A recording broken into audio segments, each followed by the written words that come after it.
Mis en place en 2008, le conseil municipal des enfants de Saint-Georges est composé d'élèves de CM1 et CM2 des 2 écoles primaires.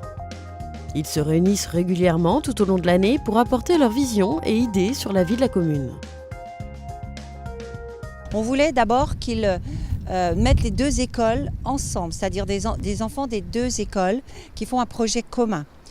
On voulait aussi que les enfants découvrent ce qu'était d'être citoyen, c'est-à-dire dans la salle du conseil municipal. Parce que c'est impressionnant, la première fois, quand ils rentrent dans la salle du conseil municipal, voilà. Ce qui est important pour eux au début, c'est quand ils sont élus aussi. Parce que par rapport aux copains, ils sont élus. Mais au début, c'est que ça, on est élus, point. Et petit à petit, ils se rendent compte de l'importance de leur tâche. Être conseiller municipal enfant, c'est d'abord être citoyen.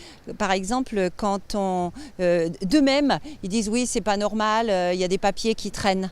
D'eux-mêmes, ils ont compris ça. Et en fait, c'est là qu'on voit que c'est des vrais citoyens. Ils ont compris la commune. Et ce qu'on espère, c'est d'abord qu'ils vont responsabiliser leurs parents. Parce que des fois, c'est ça. Grâce aux enfants, les parents comprennent.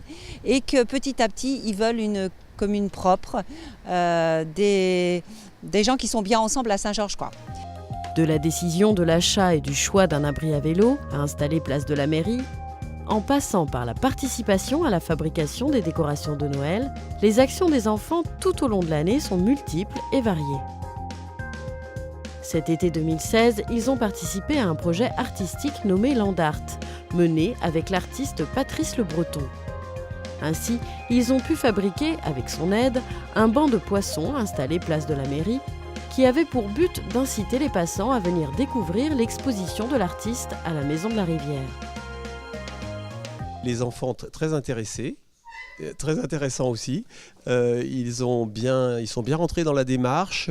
Et puis, il y avait quand même des petits gestes techniques à apprendre et ils se sont montrés assez attentifs pour apprendre à faire des nœuds, voilà, apprendre à construire quelque chose qui se tient et qui peut durer. Donc chacun a réalisé un poisson en osier qui a été fixé sur le banc.